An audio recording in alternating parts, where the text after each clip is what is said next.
یہ محرم الحرام کے بابرکت ایام ہیں، اپنے گھروں کے اندر خود بیٹھ جاؤ اپنے بچوں کو لے کر۔ میں نہیں کہتا آپ پوری بڑی دیگ پکا کر لوگوں کو 100-200 لوگوں کو جمع کریں اور پھر جو ہے وہ ان کا ذکر کریں، وہی روٹین کا کھانا جو گھر میں بنتا ہے، ذرا اہتمام کے ساتھ چادر بچھا کے بیٹھ جائیں، اور بچہ بیٹھ جائے، بیٹی بیٹھ جائے، بیٹا بیٹھ جائے، دادی اماں بھی کرسی قریب کر کے بیٹھ جائیں، اور ہاتھوں میں تسبیحاں پکڑ کے محمد پہ درود پڑھو،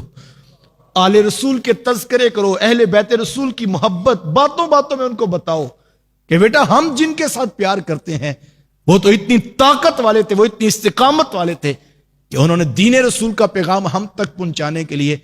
72 لوگ تو کٹوا دیے، لیکن ظلم کے آگے جھکنا گوارا نہیں کیا تھا۔ ہم ان کے ساتھ جڑے ہوئے ہیں۔ جملہ تو سادہ سا تھا، لیکن لکھنے والے نے کمال کر دیا، کہا شاید کہ دشمن کو پتہ نہیں ہمارا اس خاندان محبت سے تعلق ہے کہ جن کے کٹے ہوئے سر بھی نیزے کی نوک پہ قرآن کی تلاوت سنایا کرتے ہیں۔ ہم تو اتنی بلند ہستیوں کے ساتھ جڑے ہوئے ہیں، یہ 1400 سال کے فاصلے جیسے ہی محرم کے ایام واپس پلٹ کے آتے ہیں اور یہ یادیں تازہ ہوتی ہیں تو لگتا ہی ابھی کل کی کہانی ہے۔ ہم نے تو اپنے بڑوں سے سنی ہے، ہم نے تو کتابوں میں پڑھی ہے، لیکن ان کے خون کی حرارت اتنی ہے کہ آج 1400 سال گزرے ہیں، قیامت تک آنے والوں کے لیے میرے امام کا اسوہ نور جو ہے وہ مشعل راہ ہوگا۔ تو یہ میری اور آپ کی ذمہ داری ہے، سارے کاموں کو آپ نبھائیے، بہت اچھی بات ہے، لیکن یہ یاد رکھیے گا کہیں ایسا نہ ہو جو آپ کے جگر کے ٹکڑے ہیں ان کو محروم ہی رہ جائے۔ ان کو وقت دیجئے، ان کو پاس بٹھائیے، ان کے پاس بیٹھ جائیے، ان کے ساتھ بیٹھ کر اپنے رسول کے اہل بیت کا تذکرہ کیجئے، اور چھوٹے چھوٹے بچوں کو شام سونے سے قبل کہانی کی صورت میں داستان سنا دیجئے، اور جب آپ یہ داستان محبت ان تک منتقل کریں گے تو جو بچپنے کی عمر ہوتی ہے اس میں انسان کے ذہن کی تختی جو ہے بالکل خالی اور صاف ہوتی ہے۔ صاف تختی کے اوپر لکھنا آسان ہے، اور لکھی ہوئی تختی کو مٹا کر لکھنا بڑا مشکل کام ہے۔ ان کی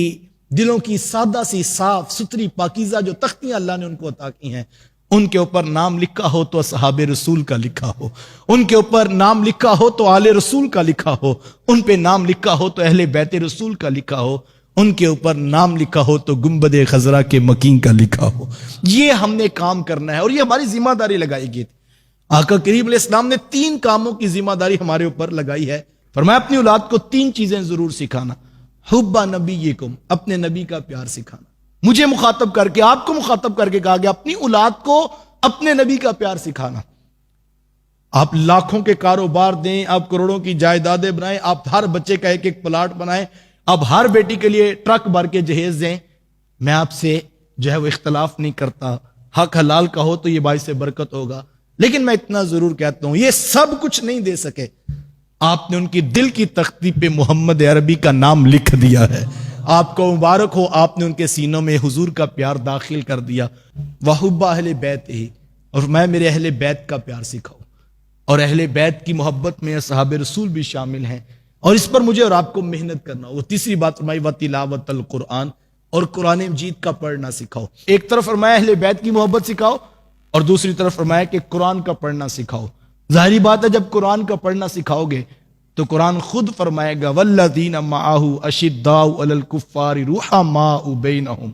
محبوب یہ جو تیرے ارد گرد جھرمٹ میں محبتوں کے کشکول لیے بیٹھے ہیں،